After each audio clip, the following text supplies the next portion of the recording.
दोस्तों आज की कहानी है बहू तुम्हारी ननद को बाटी तलने में मदद कर दो।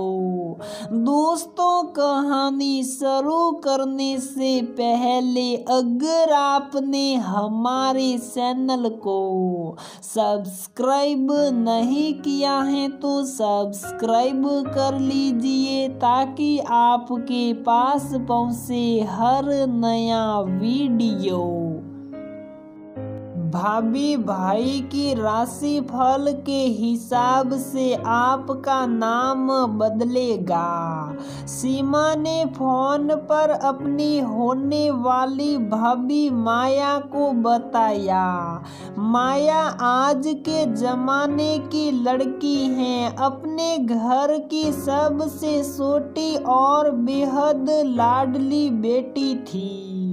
वैसे तो इन सब बातों में उसका विश्वास कम है, पर वो रिवाज से भली भांति परिचित थी। वर वधू के सब गुण मिलाए जाते हैं, कुछ कमी रह जाए तो वधू का नाम बदल कर पूरी की जाती है।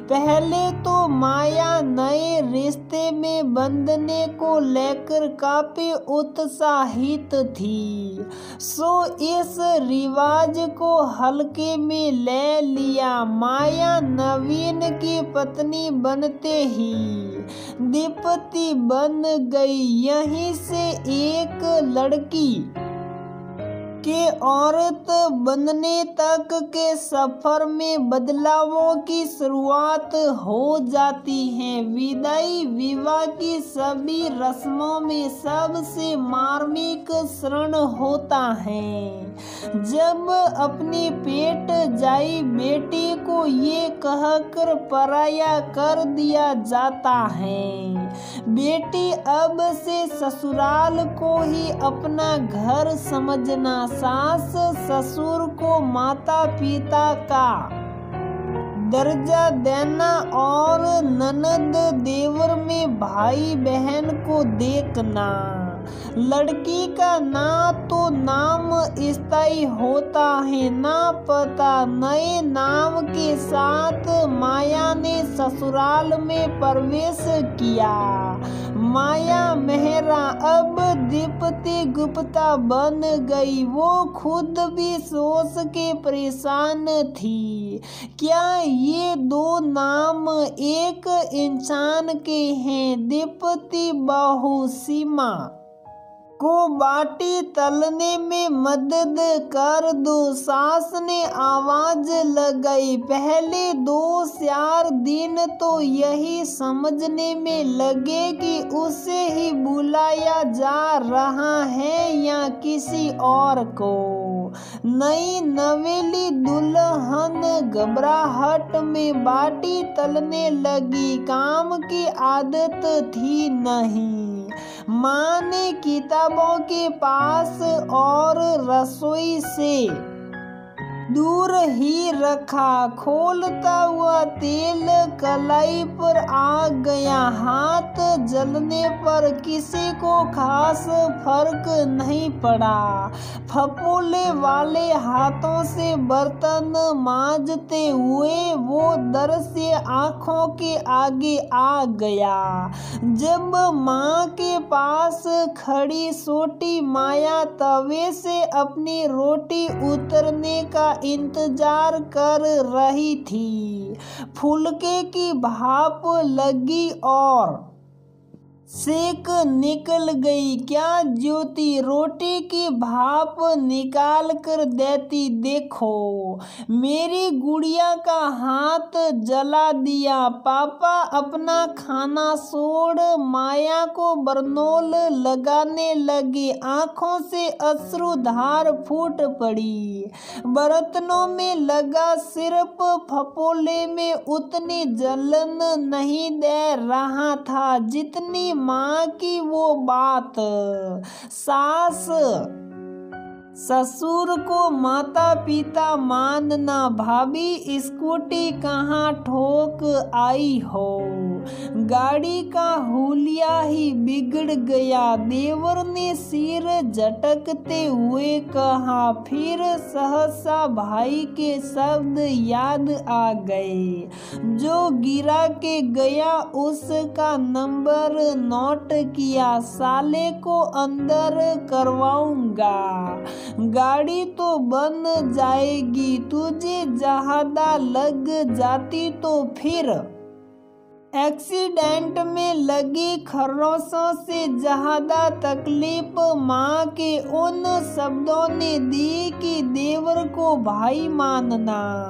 माया अपने कुर्ते को टांका लगा रही। सिलाई मशीन में हाथ आ गया। खून की धारा रुकने का नाम ही ना ले। सीमा दौड़ के डेटॉल और पट्टी ले आई। पट्टी बांधते हुए भी अरे यार शॉर्ट सीधी हाथ में लगी है। ननद को भाभी के दर्द का जरा भी एहसास नहीं। उसे तो घर के काम की चिंता सताने लगी। अब ऐसी ननद में बहन कैसे देखूं माँ। माया ने मन ही मन सवाल किया। अपने अंगूठे को दुपट्टे से कस कर बांध लिया। ससुराल में तो यूं लगने लगा मानवीय संवेदनाओं का ही अभाव है। अब हाथ कटने या जलने पर सेक ही नहीं निकलती।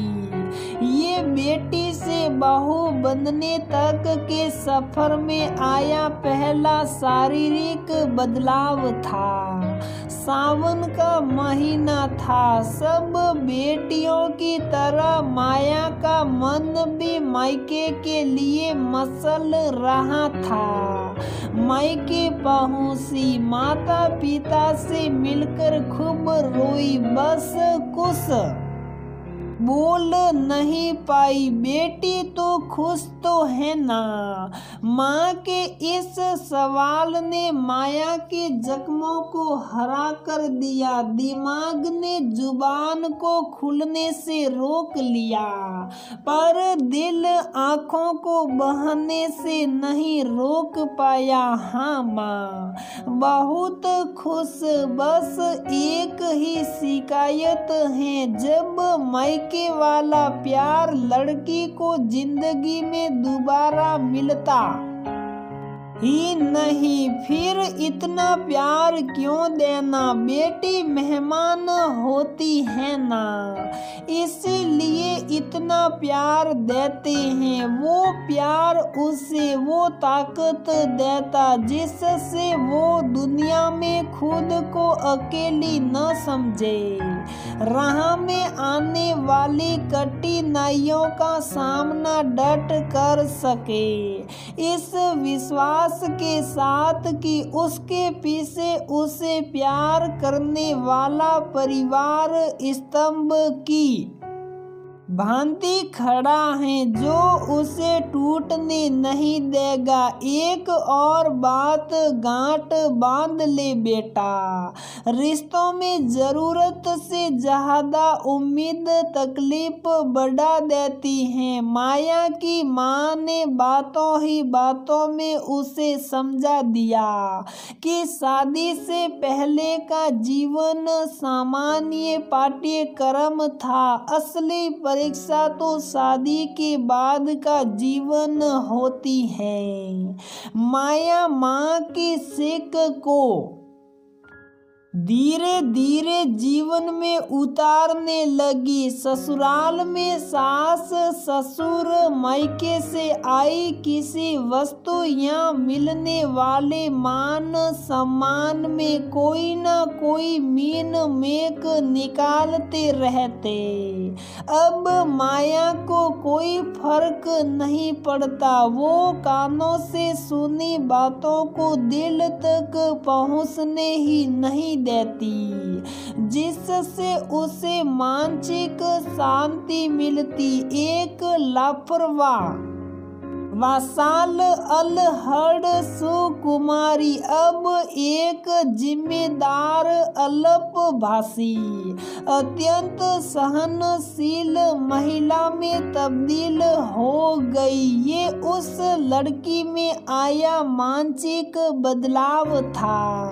माया ने इस बात को महसूस किया, जिस तरह मेरे लिए इन पराये लोगों को अपनाना आसान नहीं, उसी प्रकार इन लोगों को मुझे अपने घर का सदस्य मानने में समय लगेगा। सब लोगों का अलग स्वभाव, घर का अलग परिवेश, अलग खान पान, सबको समझने में माया को समय लगा। सौभाग्य से कई बहुओं को प्यार अपनापन मिल जाता है, जिससे उन्हें सामंजस्य में समय नहीं लगता, परंतु अमूमन यही देखा गया कि एक लड़की को काफी परेशानियों का सामना करना पड़ता है। औरत इस नए परिवेश में खुद को ढालने में इतना रम जाती है कि स्वयं को भूल जाती है। औरत के धैर्य और सहनशीलता, ये ही दो गुण हैं जो ससुराल में उसकी जगह बनाने में महत्वपूर्ण भूमिका निभाते हैं। दीप्ति की ननद और देवर दोनों की शादियां हो गई। दीप्ति ने घर की बड़ी और जिम्मेदार बहू बन अपनी जिम्मेदारियां बखूबी निभाई। दीप्ति जितनी परेशानियां नई बहू को नहीं आई, क्योंकि उसके पास सौभाग्यवश प्यार और अपनापन देने वाली जेठानी थी। आज इतने सालों बाद वो दीप्ति माया खुद महसूस करती है। सिर्फ नाम और पता नहीं, उसका स्वभाव और व्यक्तित्व दोनों ही बदल गया है। माया मेहरा और दीप्ति गुप्ता एक ही औरत के दो नाम नहीं, बल्कि दो अलग अलग शख्सियत हैं। तो दोस्तों, हमारी ये कहानी यहीं पर समाप्त होती है। अगर आपको हमारी ये कहानी पसंद आती है तो प्लीज़ वीडियो को लाइक करें, शेयर करें और हमारे चैनल को सब्सक्राइब ज़रूर करें।